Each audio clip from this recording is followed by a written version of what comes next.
As soon as I saw the ace, yeah, and we even got like the crazy high roll too. Yeah, okay. Click call. Hate light. Good afternoon, ladies and gents. How you doing? Guys, it's Friday. Always a good day on Friday. Just getting started here, getting my session going. Taking the fun strats here. Tossing in the old min bet. What are you gonna do, Cherry? What are you gonna do with your offsuit ace 8 high? Ooh, that's a fun one. On this one, I think I'm just gonna primarily go overbet. Nothing crazy, just like this. Okay, so the larger I bet on the flop, the more dangerous for me this queen is, because the larger part of his range is just gonna be things like ace queens, straights, stuff like that. What do we want to do here? That's a weird spot.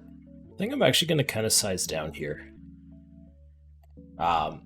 It's a really annoying spot for him to defend because he's just going to have like 1,000 different missed flush draws, straight draws, pair plus straight draws. So just kind of want to take a size that just gets like snapped off by like every top pair.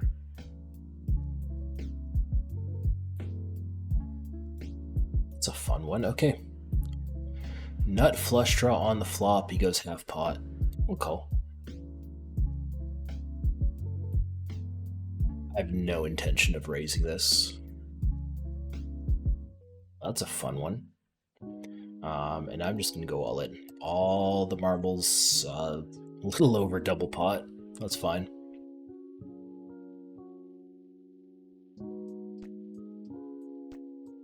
Let's maybe go over here.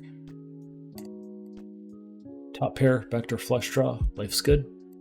Until the overbets kick in which case life is slightly less good. Oh, there's the overbet.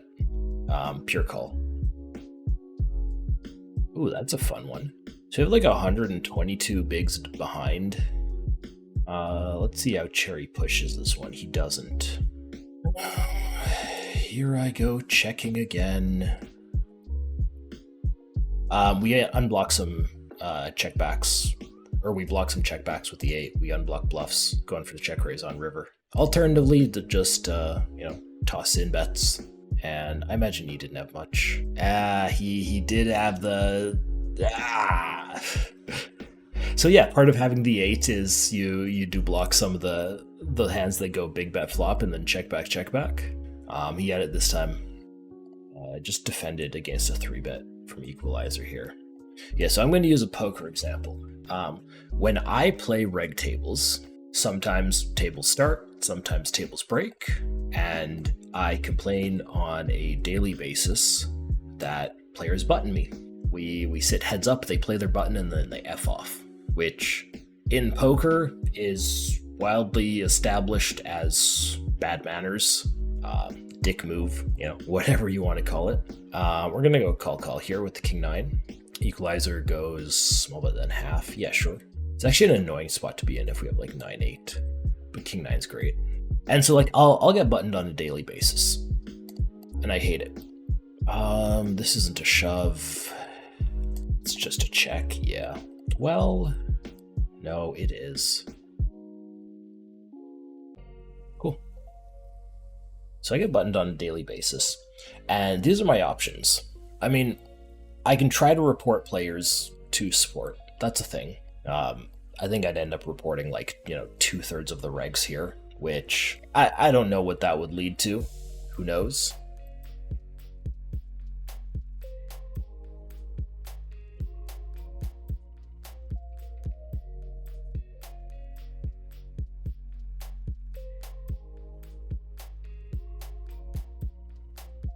And then against Cherry, I'm just going for like a check bet here. And if I get check raised, it's a bit of a rough spot to be in. I should be pretty capped. Like I'm gonna have like maybe some ace queens. Gonna have like full frequency pocket queens. Maybe the occasional aces. I don't know. I feel like that's a maybe.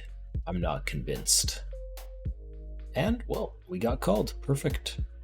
Got called by 10s. Cherry non-believer. Going for the check raise strat in a limp spot here when I flop a full house. Let's make it $10. Not gonna go nuts here.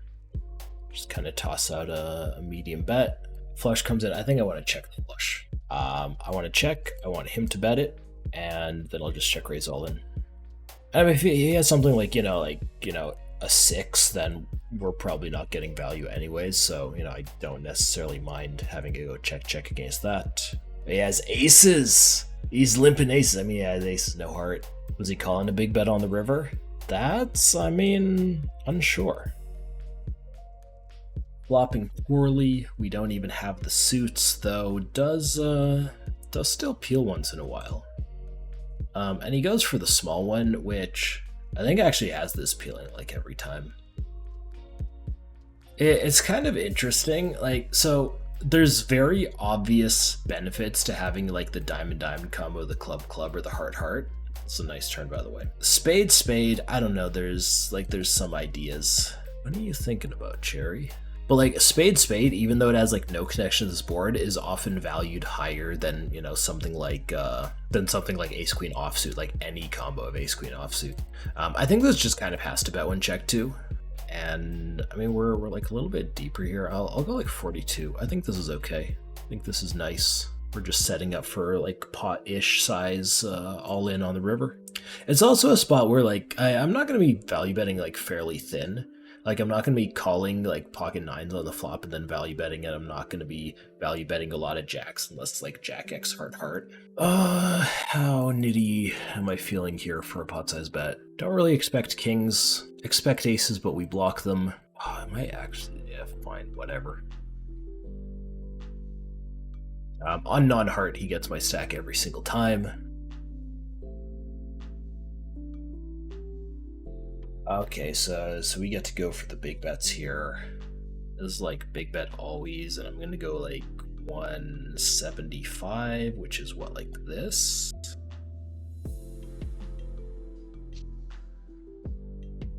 Okay, how are we expecting him to connect with that 10? Ace jack suited, like ace jack of diamonds, not a thing. Jack 9 of diamonds, I mean, maybe. And chances are he would have raised me with pocket fives prior to this, so I mean we're sitting pretty here. Had the big bet on turn, following it up with the big bet on river always. And all right, we fade the snap fold. Have the call though. The set is good, and then looks like the table's gonna fill up. Pair of sixes. So we'll see what strategy he uses on this board. If he just does that, then this is actually like a fairly interesting raise combo. Go call. Got a gutter. So now, yeah, he basically tosses in like any bet on the turn. We're gonna click call. Not really sure what good properties this has as a shove. We're probably gonna be wanting to be pretty linear with equity. And I don't think this one has that much equity. So yeah, just go ahead and call here. 4s are great. 5s, 6s are potentially nice too. Oh, are we? Oh boy. Okay, don't do it. I'm gonna call here. As soon as I saw the ace, yeah, and we even got like the crazy high roll too. Yeah, okay. Click call.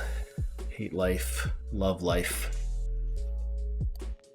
Okay, so there's like two kind of things to talk about in that spot. One is from Villain's perspective, and one is from my perspective. From Villain's perspective, if we're thinking, or we'll talk about like Villain's ranges.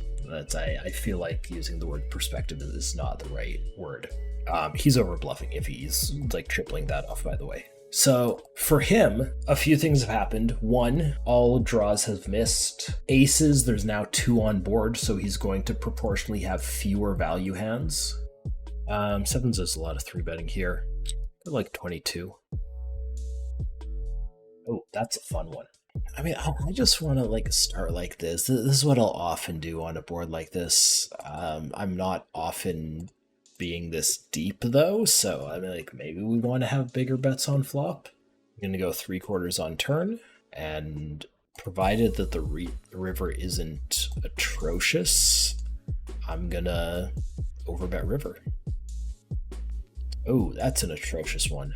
Okay, I don't think we can overbet this. So I think there's like blocks and checks. I'm gonna go block size because I don't interfere with any of his queens. I think he's just gonna have top pair here a bunch, and that's gonna click call. If he shoves here, like it's just a call, and I'll hate it. I think if I have like a queen, or say like I have like top set queens here, I think checking is kind of cool because a queen is going to be in his check back range on a texture like this.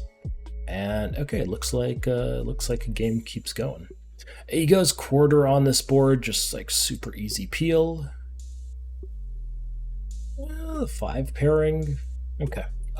This is going to be super straightforward from my end if villain just checks. I'm just going to check back a couple times unimproved, and if I improve, which basically is only really going to happen with the king, then I'm going to bet. And so like now I think we're in a situation where I'm actually going to overbet this. Like nothing crazy.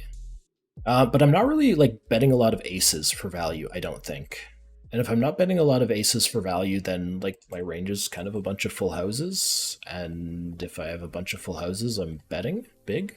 Also just straight up flopped the nuts here, which I suspect I actually misread the pre-flop action here and just made a silly, dumb move on flop. I thought I was c-betting into a big blind defense, but this looks like it might be blind versus blind. Either way, keep going.